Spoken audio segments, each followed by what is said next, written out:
Today's lesson is brought to you by Rudy's Country Store and Barbecue. Next in line. Okay guys, we are back with a new science video. This one is called Mr. Gibson's Astonishingly Ingenious Mega-Mania Force in Motion STAAR Review Lab, also known as Mega-Mania. So forget the long name, you can just remember Mega-Mania. Okay, so let's look at what's covered in today's lesson. The first thing is potential and kinetic energy.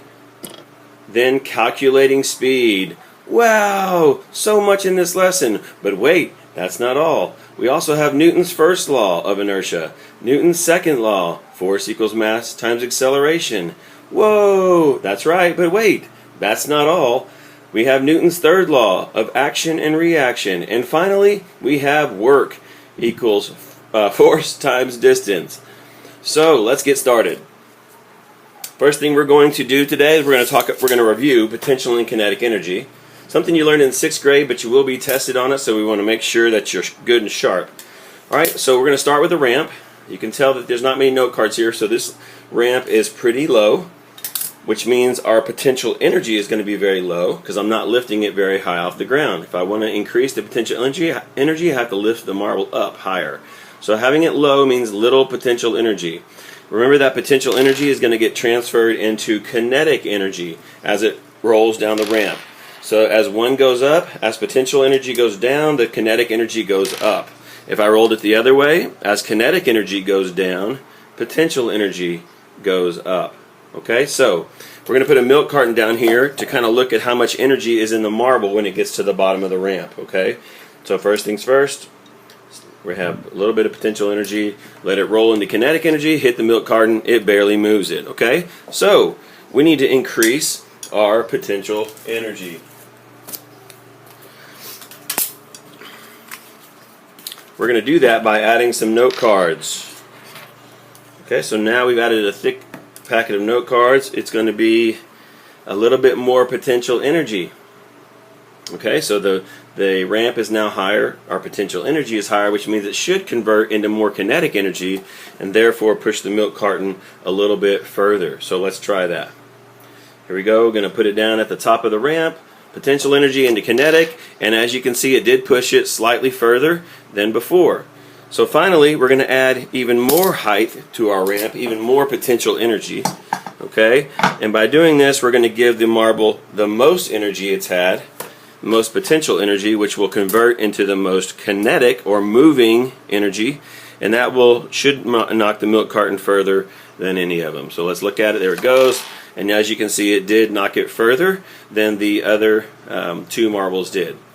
Alright, so that's potential and kinetic energy. Remember, as potential energy goes up, kinetic energy goes down, and as kinetic energy goes up, potential energy goes down. The fact that they're opposite like that is called an inverse relationship. Okay? Moving on to calculating speed. Okay, we're going to come back in and bring in our board. Both sets of note cards. Get a little setup going on here. Okay, and there is our ramp. Very expensive plastic ruler ramp. Don't try this at home. Okay, so we're going to calculate speed, and the way we're going to do that is we're going to time how long it takes for the marble to get to the end of the ramp. Okay, so here's our stopwatch. I'm going to have the marble at the top of the ramp and hold it there with my pen. When I lift my pen, I'm going to hit start, and then I'm going to stop it when it gets to the bottom. Okay, 0.68 seconds. 0.68 seconds. So, we have the speed of the marble at the highest position. We know it went 30 centimeters because I didn't mention this to you, but this is a ruler with a distance of 30 centimeters on it. Okay, so the distance for, let me move this out of the way a little bit. The distance for the high ramp is 30 centimeters. Okay, the time was 0.68. Alright, so when we come back here in a moment, we'll calculate all the speeds. Let's go to the medium ramp. Okay, I'm going to move the board out of the way. Get the medium ramp in here. Again, speed. The formula for speed, let's review that again real quick. Formula for speed is cover up the S, distance divided by time. So I'm recording the distance and I'm recording the time. And in a moment, I will divide this distance by this time to give me the speed, which I will write right there. So that's the high ramp with the board and the 2 packs of note cards. All right, here's the medium ramp. It's not quite as high, right? It has less potential energy, which means less kinetic energy. So that means less movement. So if it's less kinetic energy, that should mean a slower speed. Let's see if we're able to record it.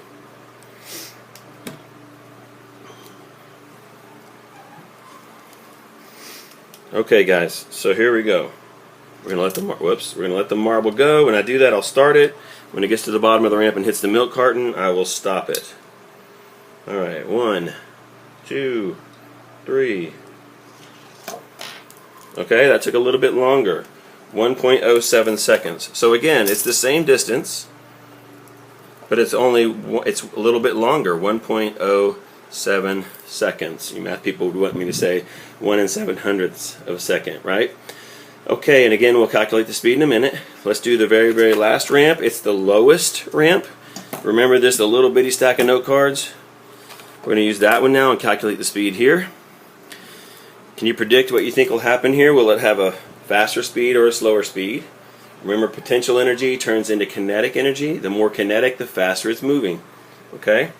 So let's reset the timer here. Put this at the top. And as soon as I get this steady, we will start the clock. Alright, here we go. 1, 2, 3.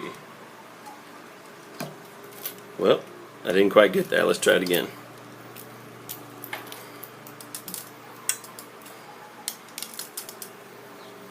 Okay, 1, 2, 3.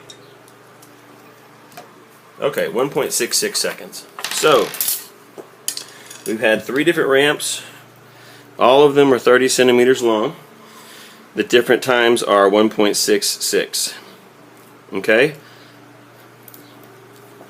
So, what I'd like you to do is go ahead and pause this time. Pause your video and calculate the speed. You're okay to do that with a calculator. Go ahead and calculate the speed with a calculator and then tell me what the speed is, and we will come back a little later in the program and let you know what those are. Okay?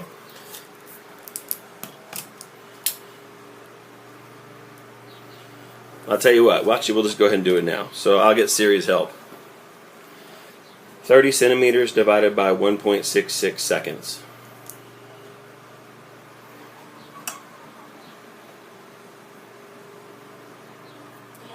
About 18.1 centimeters per second. Okay, so 18.1 centimeters per second. That's the speed. So that was the slowest marble, right? Well, actually, I guess we'll see. 30 divided by 1.07. It's about 28. Okay, so this was 28. We'll just round it to 0 centimeters per second. So the medium ramp was faster. This is speed, remember? Faster than the small ramp, which should make sense. And then the last one, 30 divided by 0.68.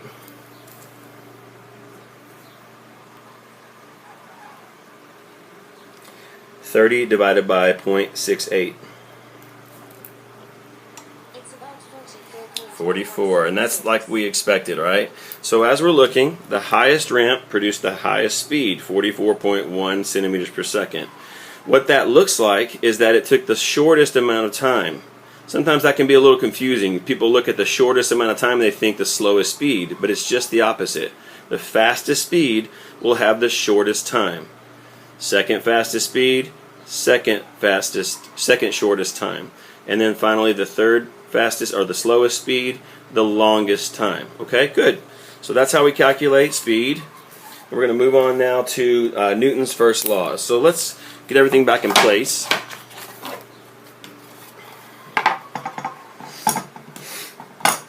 I got the sniffles today. You can probably hear that. Okay, get everything back in place. We're going to talk about Newton's first law of motion. And I'm going to go ahead and slide this into here because we're going to use this as we work. There's going to be measurements that I want to indicate on the ruler. Okay, so let's see if we can get all this into place. Okay. Alright, not bad. Whoops.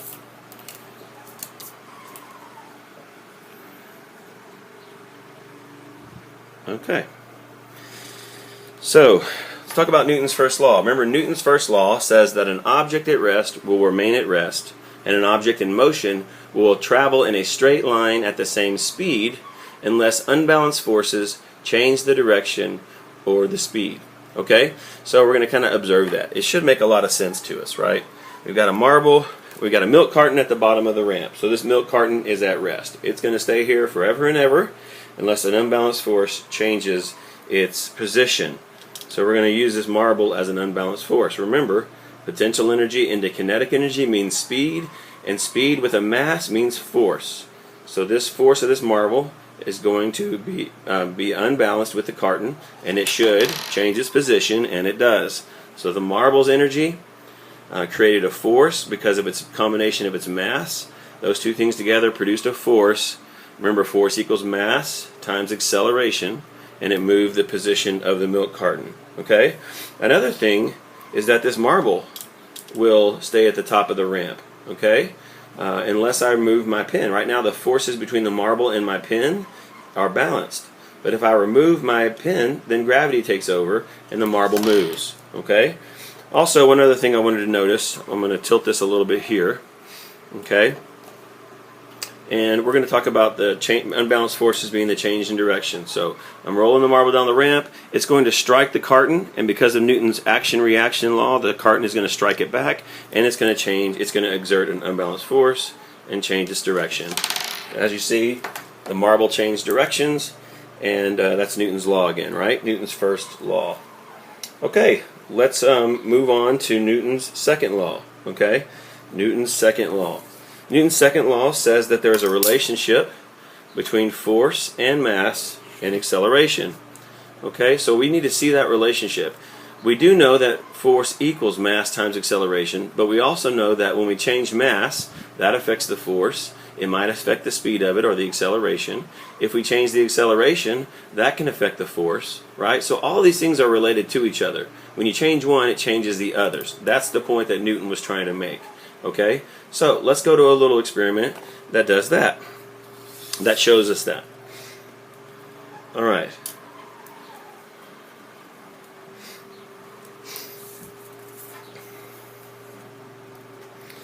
Okay, so for these purposes, I have labeled, you can't really see the red here because it's kind of smudging off, but at 10 centimeters, 20 centimeters, and 30 centimeters.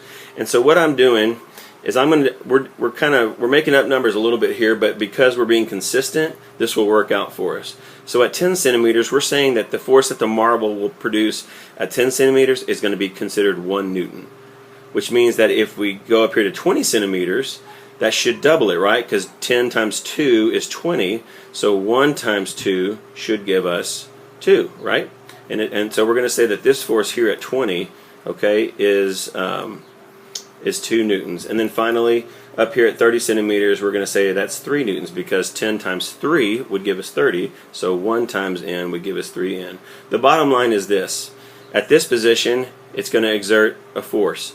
At this position, it's going to exert twice the force. And at this position, it's going to exert 3 times the force. So if that's true, okay, so I'm going to go ahead and do this. We're going to write 1 Newton, 2 newtons, and 3 newtons. All right, and then we're going to do some experimenting. Okay.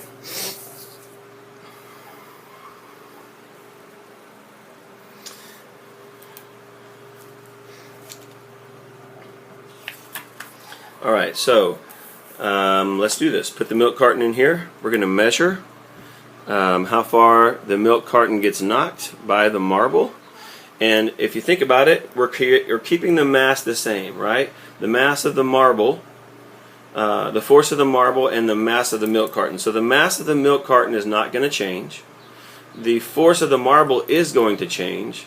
And when we change the force, it should change the acceleration of the milk carton. And the way to make this really simple today, we're going to show the acceleration of the milk carton is going to be basically how far it travels. Okay? So the faster the milk carton moves, the more it should move. Does that make sense? All right. So our first position is 10 centimeters up the ramp. It's basically 1.5 centimeters in the air. I literally measured from the paper up to the ruler. It's 1.5 centimeters. And we're going to call that 1 Newton. So I'm going to release the marble from this 10 centimeter point. We're going to say that this is 1 Newton of force and let it go. Okay, so it moved it about 1.5 centimeters. So on my chart, I'm going to put it accelerated at 1.5 centimeters. Under mass, a mass of a marble is about 2.5 grams, but we're going to just call it 1 marble. Okay, so 1 marble. All right. So remember that force equals mass times acceleration, right? So mass, which is 1, times acceleration, which is 1.5, and we're going to just kind of say that's about 1. 1 times 1 is 1 Newton. So remember, these all have to equal when you work them out. Mass, 1, times acceleration, about 1. 1 times 1 equals 1. Okay, now let's see if that stays true. We're going to raise that up to, I see the problem there. My ruler was a little bit off. So actually that was 1. I'm going to go ahead and make this a 0. Okay. Let's move the marble up to 20 centimeters. Alright, we're going to let it go. Again, this should be 2 newtons of force, so it should move the milk carton twice as far.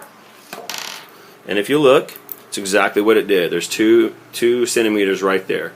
Okay, so that makes sense because 1 marble with 2 newtons of force, right, should accelerate it to a position that moves it to 2 centimeters. So mass 1 times acceleration 2 equals a force of 2n. Alright, and let's just see if that works again. We're going to go ahead and move it up to the 3 Newton position, which is way up here at the top of the ruler, if I can get it to stay on the track. We're going to let it go. And can you predict what you think this is going to be before I let it go? We still got 1 marble, right? 3 newtons, so 1 times something should give us 3. If that's true, this should be what? Right, 3. So here we go. I'm going to let the marble go, roll it down, and as you can see, it's at 3 centimeters. Okay, so again, 1 marble was accelerated to a speed that would move it 3 centimeters, which means there was 3 newtons of force. Okay, so again, Newton's law says force equals mass times acceleration. 1 marble moved 1 centimeter at a speed that moved it 1 centimeter. 1 times 1 is 1. 1 times 2 is 2. 1 times 3 is 3. As we changed the force, it changed acceleration. Okay? We changed the force, kept the mass exactly the same, and it changed the acceleration. So that's what Newton's second law is really all about.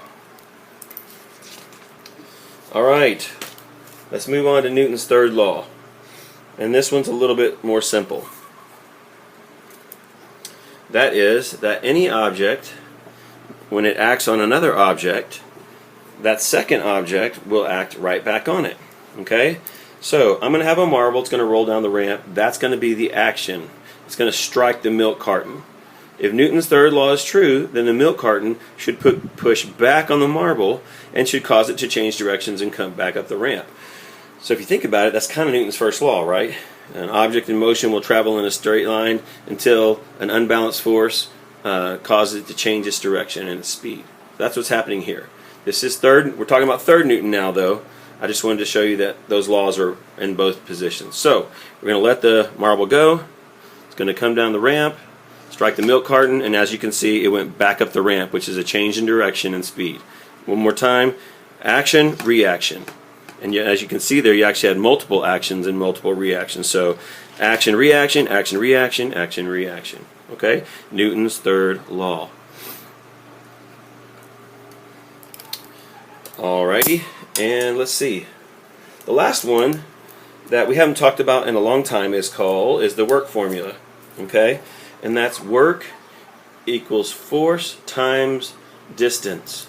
So if we want to calculate the amount of work being done on the milk carton, we have to multiply the force times the distance that it moves. Okay, so we're going to do that this time.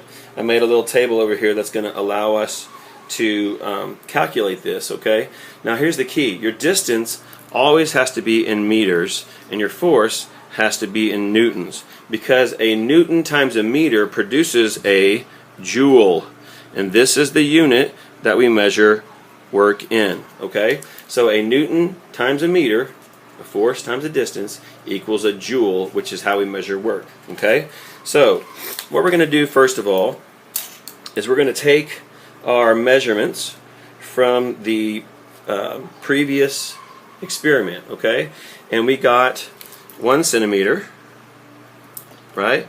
So that's 1 centimeter, and we got 2 centimeters, and we got 3 centimeters. Okay, so we're going to determine the amount of work done, but before we do that, we have to convert this from centimeters to meters. The way we do that is divide the centimeters by 100. And just like in math, when you multiply times 100, it moves it 2 to the left. When you divide by 100, it moves it 2 to the right on multiplication. It moves it 2 to the left in division. So your centimeters is going to become 0.01 meters. 2 centimeters becomes 0.02 meters, and 3 centimeters becomes 0.03 meters. Okay, so again, from a position off the ground of 1.5 centimeters, that's at 10 centimeters on the ruler. Okay, that's back to here. So from this position right here, it knocked the milk carton 0.01 meters. From this position right here, 20 centimeters, it knocked it 0.2 meters, 0.02 meters, and then from 30 centimeters, it knocked it 0.03 meters. Okay, so we're going to go ahead and use that to calculate the work that was done. All right, so the number of newtons in the first example was 1 newton. It knocked it 0.01. The number of force in the second trial was 2 newtons. It knocked it 0.02. And the last one was 3 newtons, and it knocked it 0.03. Okay, so we're going to go ahead and do that math real quick. 1 times 0.01 is 0.01. So in this situation, the first situation, 0.01 joules of work was done. In the second situation, 2 times 0.02 is actually 0.04. So we had 400ths of joules. In this, I should go ahead and just write joules in this second one. And then finally, 3 newtons times 0.03 meters produces an amount of work that is 0.09 joules. Okay, so guys, as you can see, the more force that was exerted, the more distance it knocked the milk carton, which created more work being done. So think about this for a moment. Okay, if I exerted 3 newtons on the milk carton and it didn't move at all, so in other words it moved 0, how much work would that have been? 3 newtons times 0 distance would be 0 work. And that's an important reminder, because no work is done if the object does not move at all. I want you to remember that for your future tests. Okay. Okay. So far today we covered potential kinetic energy, right? We covered Newton's first law, and we covered speed before that.